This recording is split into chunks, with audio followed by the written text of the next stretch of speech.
Gikone ringre mar jarito manodong e buo od orofa mar 16 manolwar e kar dak ma South Sea oresi tok ndalo 6 mar menyo kendo mano kanyo koro ne chwalo jogo ma bende oseyudi nyaka 2 matimore kinde ma jatend migawo malope kod gedo mag ute pacho Wahome koro biro medo seo serikand kaonti ma Nairobi mowacho ni nopodho medo mar orofa kata meto mar orofa 4 e odno tok chik.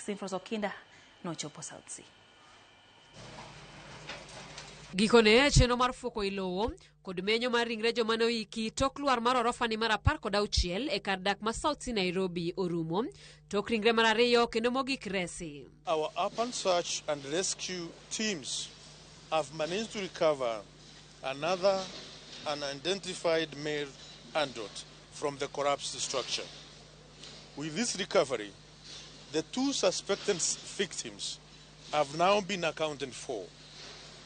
The relevant authorities are undertaking the necessary processes, including identification with dignity, professionalism, and respect for the affected families. Sirikal koro yango ni thoth chenro mapile alwora mar kar dak ni koro dhio nyime kaka pile kado bedo ni chenro mar timo nonro matut pod nitiere lweto bila. At the most appropriate moment, the incident commander will declare main search and recovery operation formally closed and hand over the scene to the investigative authorities for further processing.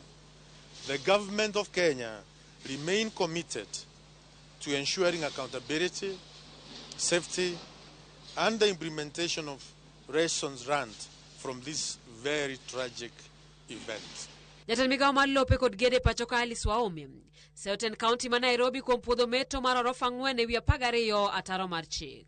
The county did the last maybe nail, put the last nail on the, what do you call it, coffin, because they approved 4 other floors.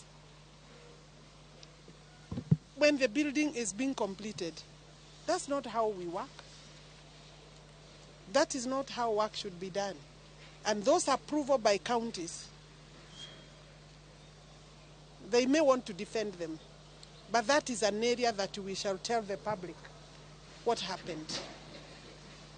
Nasikia kuna mambo hapo ambayo ilifanyika ndio approval ipeanwe. We are going to uncover some of those things. We will expose you. Wamo yango ni report mar masirano ibiro pedhi elela kendo joma yudgi ketho ibiro kawnegi okang' mager mar chik. Upon receipt of the report, it's being processed very fast, but we still cannot, we must ensure that we have every important detail to enable us hold some people accountable. I have a strong feeling that we will hold some people accountable because a building that is professionally built with the right material is not supposed to collapse and kill people. Sirikal kore jiwo mondo non matut ute migero e pacho ka mondo mi ogeng' masira maket kod mano. High rises coming up in this country, but if they are not checked, we are going to have, and see very serious disasters in this country.